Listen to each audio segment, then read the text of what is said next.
कहानी एक छोटे से गांव सतपुरा की है, जो हरे भरे खेतों, पहाड़ों और घने जंगलों से घिरा हुआ था। यहाँ के लोग मेहनती और ईमानदार थे, लेकिन एक अजीब डर उनके दिलों में बस चुका था, गांव के पुराने कुएं का डर।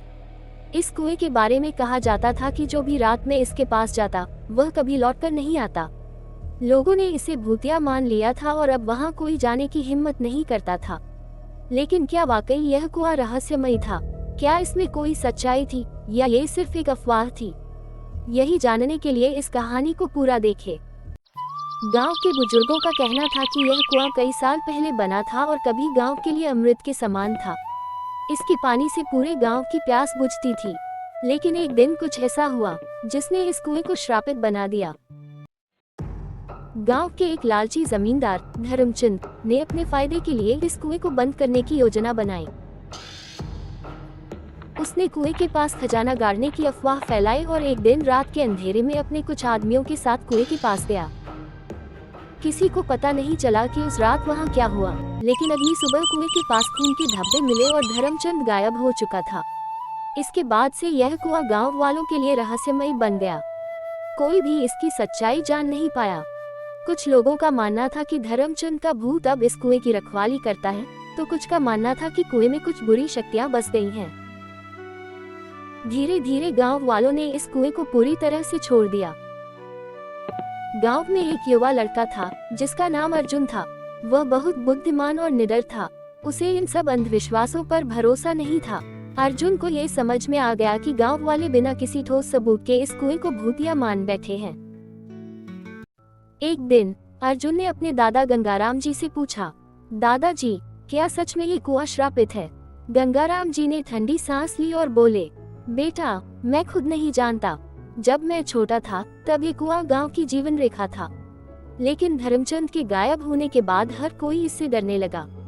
अर्जुन ने ठान लिया कि वह इस रहस्य का पता लगाएगा। वह अकेले कुएं की ओर निकल पड़ा।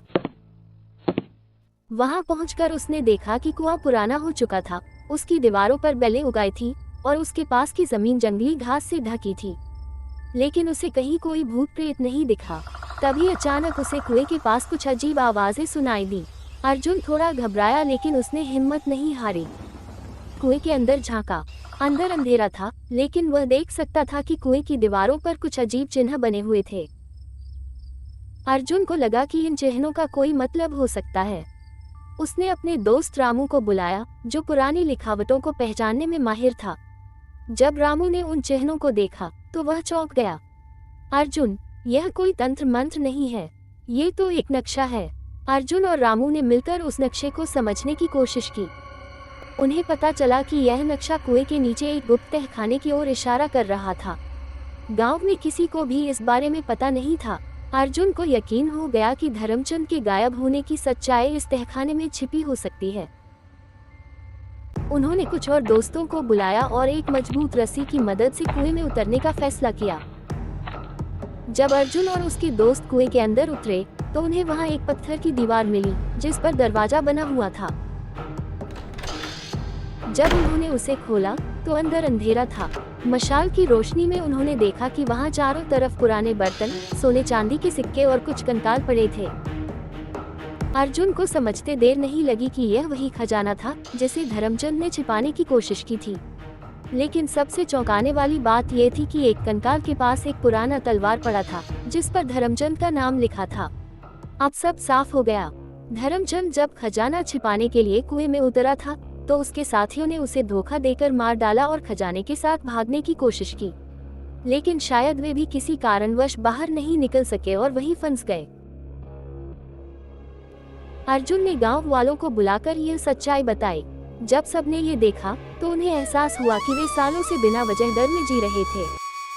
गांव के मुखिया ने फैसला किया कि इस खजाने को गांव के विकास में लगाया जाएगा, जिससे स्कूल, अस्पताल और सड़कें बनाई जाएगी।